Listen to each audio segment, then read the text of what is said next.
Hello and welcome to Celebrating Cinema, a podcast for the love of cinema. I'm your host, Larraín, and I'm here with our lovely producer, Elliot Bloom. Hello, hello. Today we're introducing a new element to the podcast, which is the review Roundup. Twice a month, we'll get together and talk you through some of the new releases and what we thought of them. So that means more episodes of Celebrating Cinema because, of course, we're also still going to be doing our deep dives into everything around film, as well as our interviews with all kinds of industry professionals. This is, of course, a new thing we're doing, so do let us know what you think, which movies you'd like us to talk about, and, of course, what you thought of the movies we're discussing. You can find us on most social media platforms at Lab111. Make sure to get your hands on some tickets for our next Celebrating Cinema Film Club. We're going to be screening Todd Haynes' glam rock extravaganza Velvet Goldmine on the 27th of February. You can find the link for tickets in the show notes.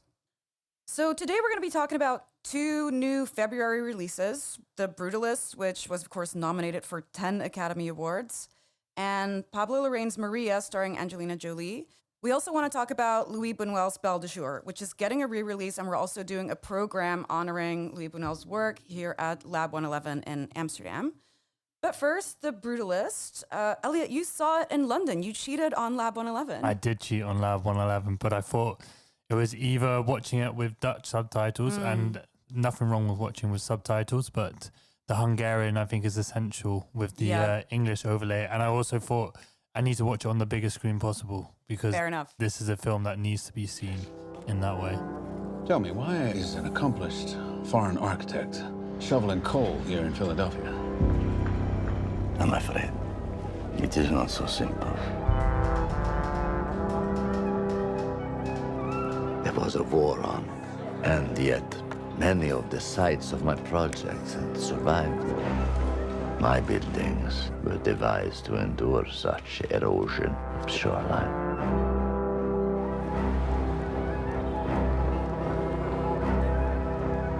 I brought you all out here to join me in looking forward toward the future. What do you think? It's unusual, even for you. Your English is impressive. Perhaps you can help your husband sound less like he shined shoes for a wage.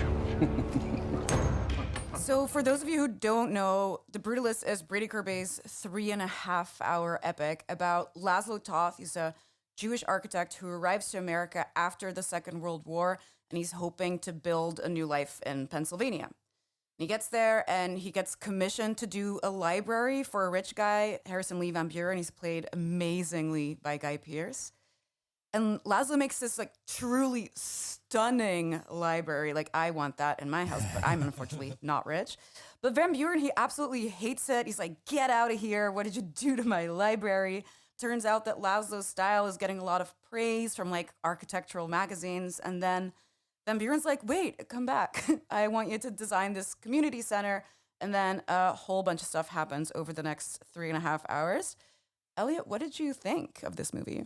I loved it. I think when I was getting into this film, I thought it was going to be somewhat of a biopic, a story of a man's life. I mean, it's kind of loosely based on, what's his name? I forget. Marcel Breuer, I Yeah, think. Marcel Breuer. And we can get into a bit of how it differs quite a lot, actually. But it actually, for me, captures America very well. Sort of this fraught relationship and the idea that America has of itself, and how that once you hold it up to the mirror, that sort of falls away pretty quickly. And I think what I really liked actually was, so Laszlo, he's waiting for his wife to join him in America, and he doesn't know if they'll meet again. And then that moment when they do, it's quite a nuanced, I think, perspective of this idea of rejoining after some kind of massive trauma of having both gone through the Holocaust separately, and then Laszlo having to deal with his guilt of not being able to protect his wife during that, and then him having to sort of come to terms with that whilst trying to build a life of his own. What did you think? Well, I really agree. I loved it. Yeah. First of all, let me just say that I really loved it. I found it a little bit daunting, a 3.5-hour but it flies movie by. about post-World War II architecture. Not exactly something that would generally get me super excited. Yeah. but it really flew by. It really helps that there's a 15-minute intermission because my bladder is phenomenally small. It's like should be studied. I really liked how the intermission is also woven into the story itself. Like it's not just a cut to the black screen, but Exactly. it leaves you with something to think about. There's also a piece of music especially composed for the intermission, which is nice. It's if you have a giant bladder, you can just stick around and listen to the beautiful music. But what I really liked is that it does have the feel of a biopic, but because it's not, it gets to do all these really interesting things. It gets to like really take all these metaphors, and at some point you're sitting through the movie and then you realize like, oh, everything is a metaphor. Like he gets to his cousin's house who went to America before the war, and he has like a furniture business and a beautiful wife, a beautiful blonde, rosebud-lipped American wife. Yeah. And she obviously also represents the American dream. And I think the whole thing, because it's not a biopic, it can do so many like incredibly interesting things. And he did really, really well with that. Now, I've been reading some of the backlash around the Brutalist, and I was kind of surprised that architects have been so up in arms about this. Like they're really enraged that Brady Corbet has sort of gone against the actual story of Marcel Breuer. Oh, man. Yeah. And I thought like architects are supposed to have like some kind of imagination, be But able you to think. dream. Well, if you look at architecture these days, maybe not. You know? Maybe those are the jerks that are like, everything needs to be the same. Yeah. I'm from the Netherlands. Everything here is the same.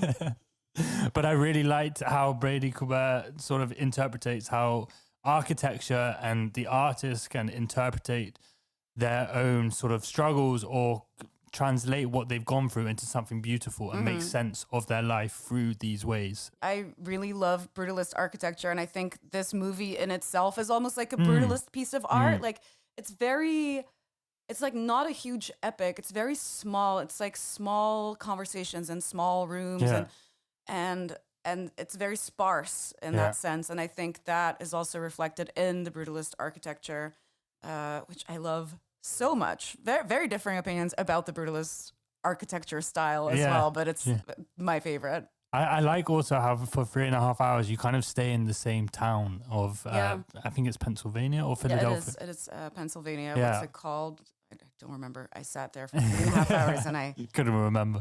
But did absolutely nothing. yeah, but I think it shows you more of like, rather than trying to tell the whole story of someone's life, more just focusing on the things that shape them and make them. And I think, again, we can talk about what it shows more because obviously Laszlo Toth is Jewish, and the whole tension in the film is that he never feels wanted in America despite them giving the impression that they do. And I think also Guy Pearce is incredible in this film. Like Oh my God.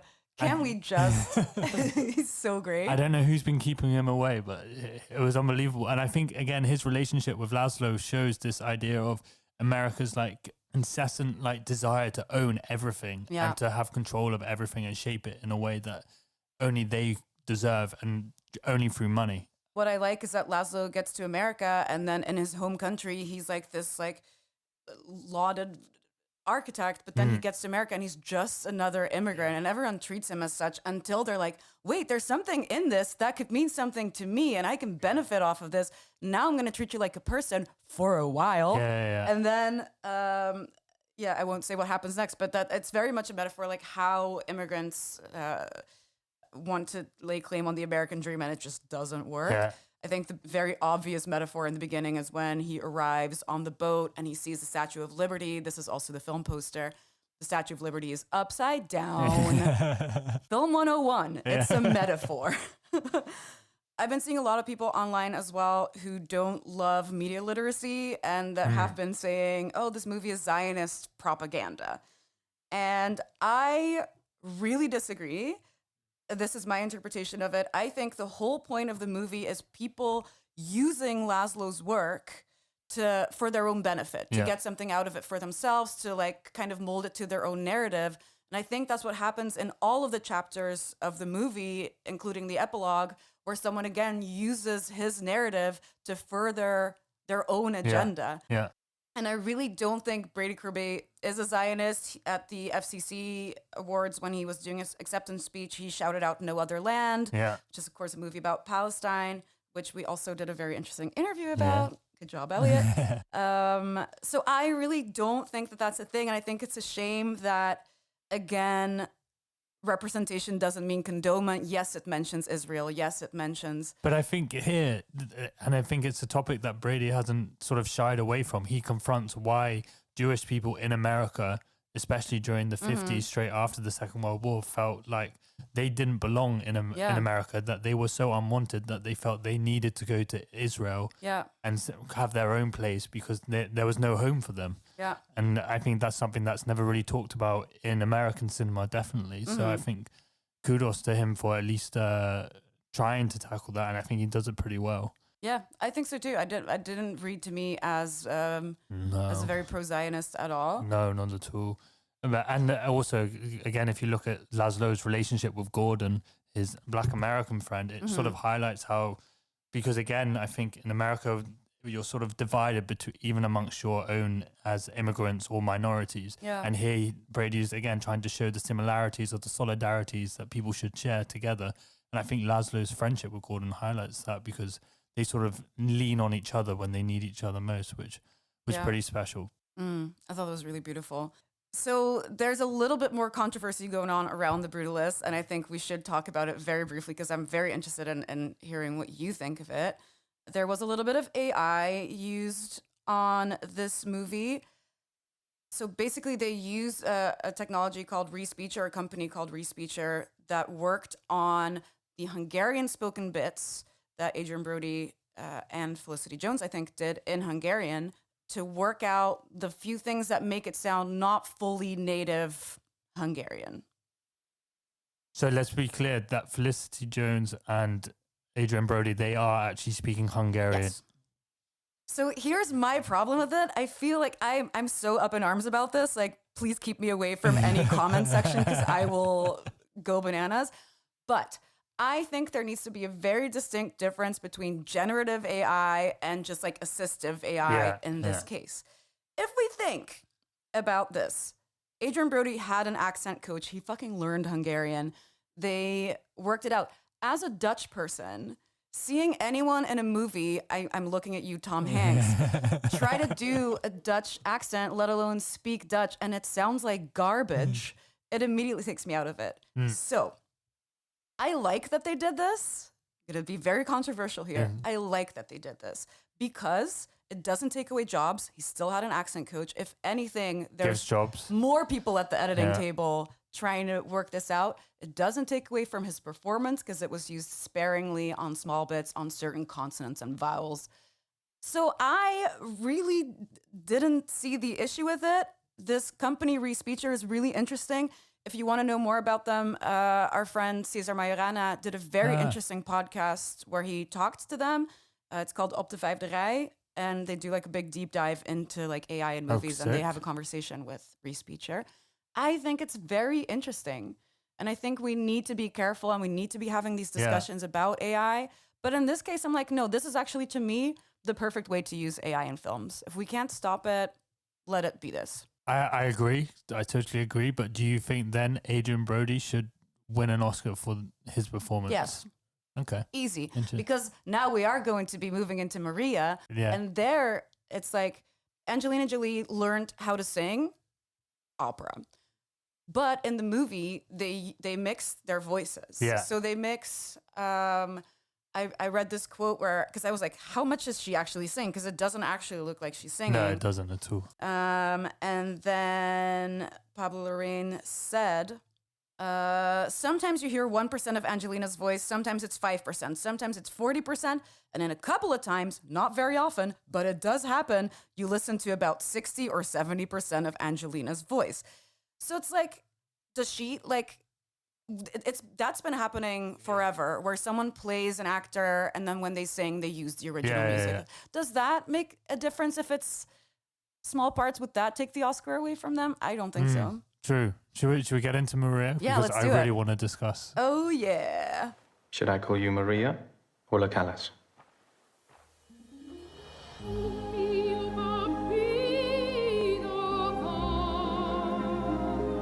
Tell me how it felt to be on stage. An exaltation, an intoxication. I thought the stage itself would burn. Sometimes this thing happens, the thing that's happening right now. There's a point where self-confidence becomes a kind of insanity. How is that for a position for the piano, madam? It's not right, but I'm nice, so leave it.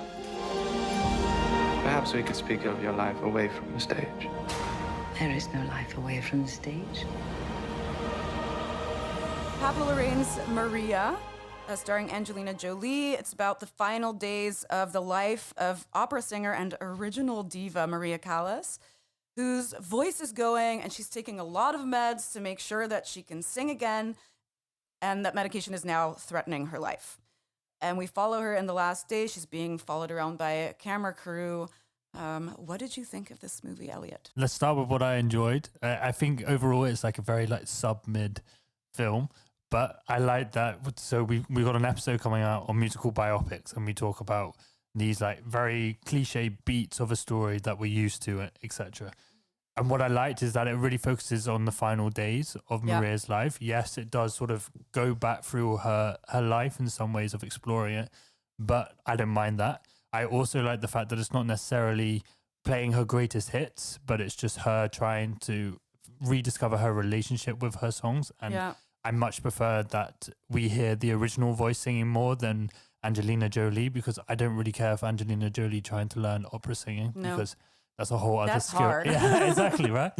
And I like the idea that it plays with sort of these hallucinations and memories, but I don't think it does it very well because, straight away, basically, the whole idea with the hallucinations is that she's being interviewed for some kind of TV documentary film. But the interviewer has the same name as the drugs that she's taking. So it's like too on the nose for me. Like immediately you're taking out of it, you already know it's not real. So then you know the rules and the boundaries of it. And sometimes it also tries to break the fourth wall by like but this is a musical film, so you must break out into a song. This is the moment in the film where you sing, and it's like, oh, it's like we're watching a film, but it's about it. And I knew nothing about Maria Callas before, and I was kind of excited to learn more about her. And I think this is where I contradict myself a bit with what I liked about The Brutalist, the fact that it moves away from the story of this person. But here, I felt the film really couldn't capture exactly who Maria Callas is, and I think perhaps she's one of those people that's just too big to capture in a film, maybe, because what I understand, she was like a real diva, but in a very sort of emboldening way. Like she sort of took no shit, but also dealt with her own sort of issues or traumas or relationships that held her back. And that was kind of what I felt about it. I just felt unsettled by the end of it because you knew where it was going, and so there were no real surprises watching it. I think that's always the risk with any movie about any real event or person. Like you kind of know where it's going. There's only like one way this is gonna end. She's gonna die. Spoiler. But I just didn't really connect with it. I think this is a problem that me and Pablo Larraín have with each other potentially. Where it's like I never really connect with his films. I feel like they always look like Chanel commercials. Oh my gosh, thank you. I thought the first 5 minutes was an advert for Chanel. Yeah, just it this always montage just of her life. Looks like this, like the line reads and the lighting and the color grading and everything about it just feels like perfume commercial to me. And I think the one thing that can be said for that in the case of Maria Callas is that she is always performing. You can tell even in these like interviews whether or not they are a figment of her imagination. She is always doing these like insane line reads with these one-liners of like, make me a reservation at a bar where people know who I am. I'm in the mood for adulation.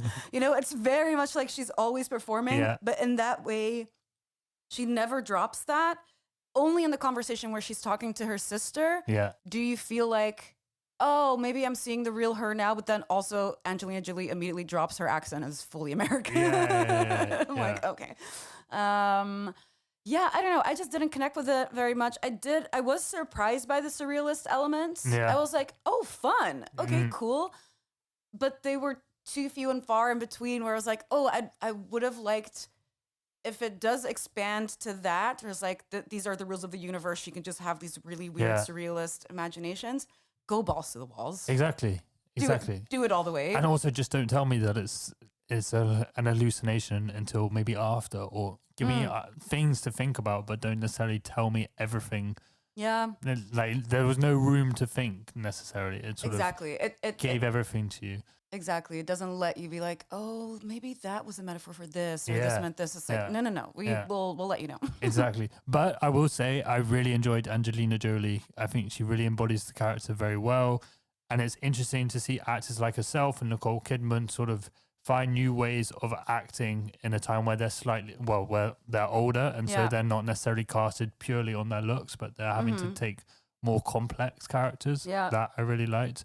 But can we talk about the Marvel crossover universe moment? Oh my God. Okay, so this really made me laugh. So basically, Maria Callas was with Aristotle Onassis for a really long time. He was a big figure in her life. And he was like a really rich Greece tycoon. He was a big tycoon. We all know the name Onassis. Why? Because obviously after he was with Maria Callas, he got married to Jackie Kennedy Onassis. And who made a biopic about Jackie? And who made a biopic about Jackie Kennedy? And at some point he's like on his deathbed and he's like, you must go. My wife will be here soon. It's like, are we going to get like a Nick Fury fucking Marvel post-credit scene reveal of her coming in and being like, this is like Pablo Larraín's iconic sad women of the 20th century multiverse? Yeah. But you know, JFK is played by the same actor in both these films. Yeah. So there you go. We kind of had it. Kind of crossover. I think that would have been really camp, also corny. But I wouldn't have mind, maybe. But I would have liked that. Because, like, oh, yeah, other movies are doing this. So why can't we do it with, like, really serious, sad movies about sad women? I would have liked to see that interaction between Natalie Portman and Angelina Jolie holding those two characters. Yeah. But even if it was just, like, a very brief, like, meeting eyes across the room or something, it would have been like, yo, that's really cool. But I would like to see Pablo Larraín sort of now move out of this trilogy of 20th century. Yeah. Or commit to the bit and only do this for the rest of your life. And it's like, which other sad women can we do? Just go really niche with it. Yeah. But I wouldn't know who. But they're also like all the same kind of like pearl necklace type, you know? I was like, oh, maybe you could do like Patti Smith or something, but that would be too interesting. Yeah. Sorry.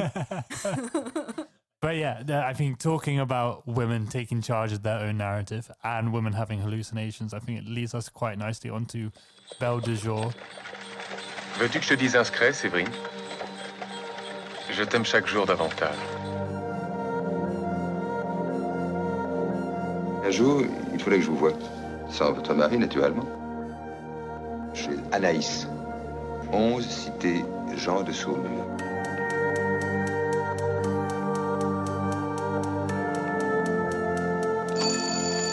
N'ayez pas peur. Vous êtes ici chez vous. Je suis toute prête à vous aider. Quand voudriez-vous commencer? Belle de Jour is by Louis Buñuel. He's this Mexican-Spanish director, very famous during the 20th century. He's sort of part of the Surrealist movement. He worked a lot with Salvador Dali, made a couple of really beautiful films there. For those that don't know the Surrealist movement, André Breton, this French critic, he wrote this manifesto called the Surrealist Manifesto. And Surrealism is basically this idea of super reality, of exposing like what reality is really like and making it very extreme. That's why things can feel very absurd in a surrealist film. And what Buñuel does in a lot of his films is he sort of highlights the sort of political contradictions and sort of fraught nature of society by exposing the hypocrisies.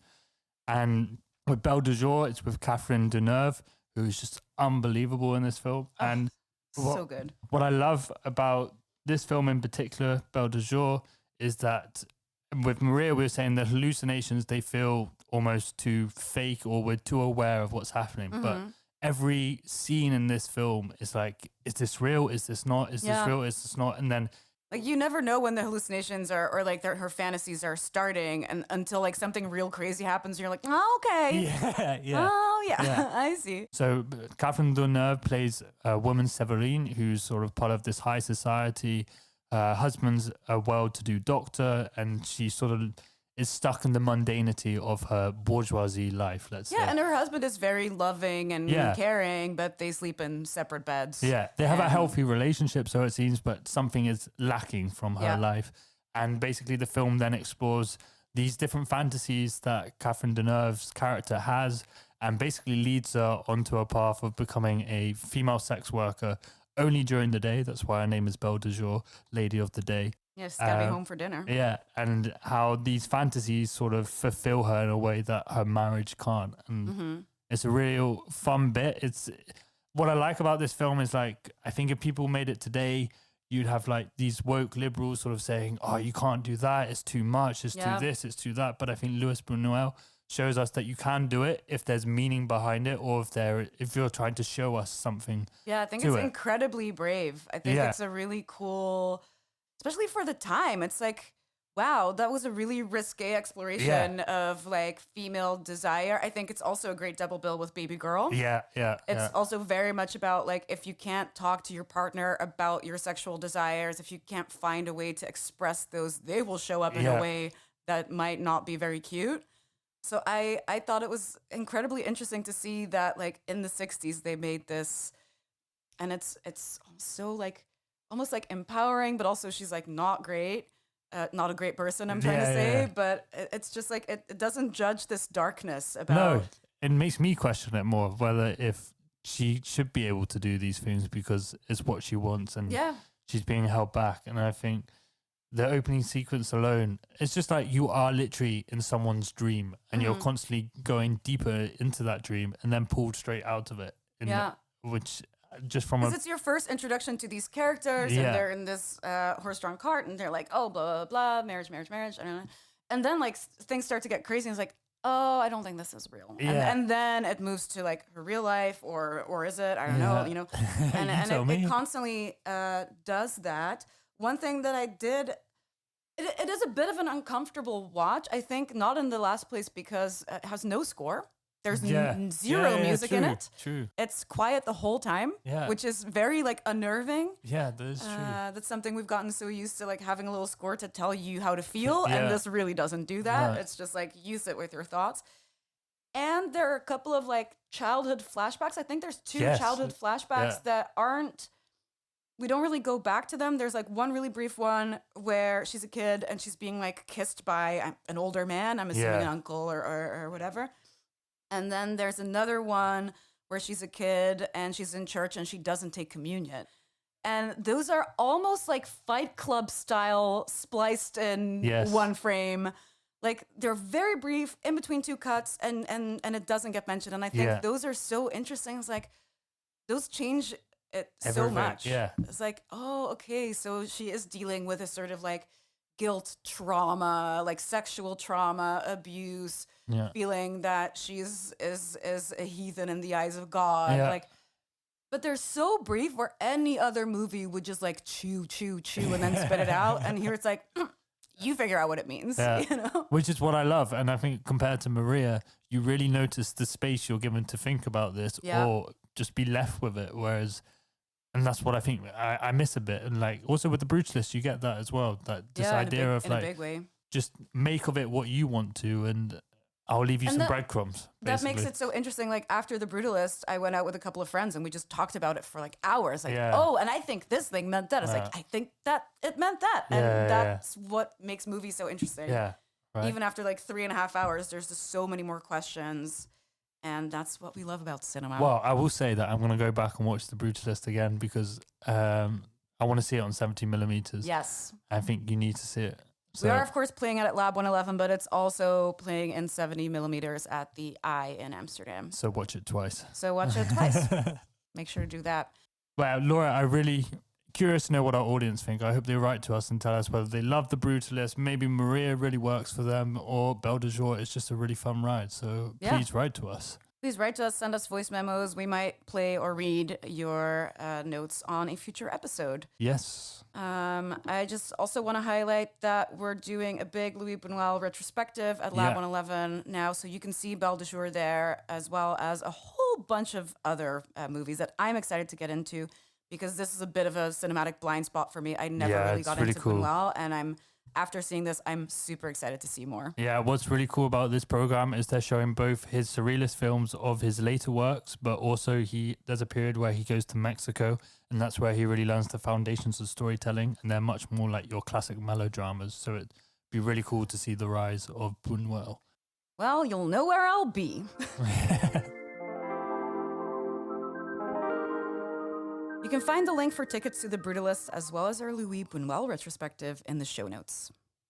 Stay connected with us at Celebrating Cinema and Lab by following at Lab111 on Instagram and Letterboxd. Do you love what we do? Support us by leaving a review on your favorite podcast platform. It really helps us climb the ranks of the podcast charts. And don't forget to check the show notes for all the films mentioned, bonus info, and ticket links. This was a Lab 111 production, edited and produced by Elliot Bloom with music from Hugo Emertzal and artwork from Studio FFF.